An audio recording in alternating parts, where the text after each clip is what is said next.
দিবসের প্রথম প্রহরে বরিশাল নগরের জেলা প্রশাসক কার্যালয় সংলগ্ন শহীদ মুক্তিযোদ্ধা স্মৃতিফলকে শ্রদ্ধাঞ্জলি নিবেদন করেন বিভাগীয় কমিশনার, পুলিশ সুপার সহ সরকারি বিভিন্ন দপ্তরের কর্মকর্তারা। সকাল ৯টায় আনুষ্ঠানিকভাবে নগরের বেলস পার্কে জাতীয় পতাকা উত্তোলন ও জাতীয় সঙ্গীত পরিবেশন করা হয়।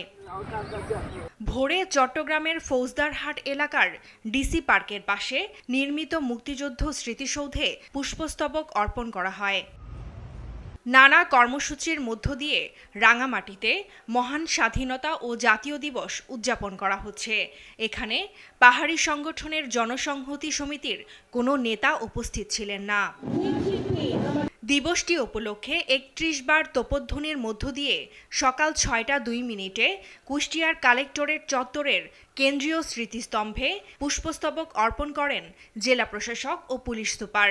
আমরা অনেক রক্ত ঝরিয়েছি, কিন্তু আগামী দিনে এই সুন্দর বাংলাদেশের জন্য নতুন করে যেন কোনো রক্তপাত না হয়। যাদের রক্তের বিনিময়ে, যাদের আত্মত্যাগের বিনিময়ে আমরা যে স্বাধীন দেশটা পেয়েছি, আমরা সুন্দরভাবে স্বাধীনভাবে চলতে পারছি। বুধবার সূর্যোদয়ের সাথে সাথে ময়মনসিংহ নগরীর পাটগুদাম মুক্তিযুদ্ধ স্মৃতিসৌধে মহান স্বাধীনতা ও জাতীয় দিবসের আনুষ্ঠানিকতা শুরু হয়। এদিকে যথাযোগ্য মর্যাদায় বুধবার সকাল ৯টায় রাজশাহীতে মুক্তিযুদ্ধ স্মৃতি স্টেডিয়ামে মহান স্বাধীনতা ও জাতীয় দিবস ২০২৫ উপলক্ষে কুচকাওয়াজ অনুষ্ঠিত হয়। এ সময় নানা পেশার মানুষ উপস্থিত ছিলেন। ১৯৭১ সালের পর ২৪-এর গণ অভ্যুত্থানের মধ্য দিয়ে যে নতুন বাংলাদেশ অর্জিত হয়েছে, সেই দেশ হবে বৈষম্যহীন, গণতান্ত্রিক, এমন প্রত্যাশা আগতদের।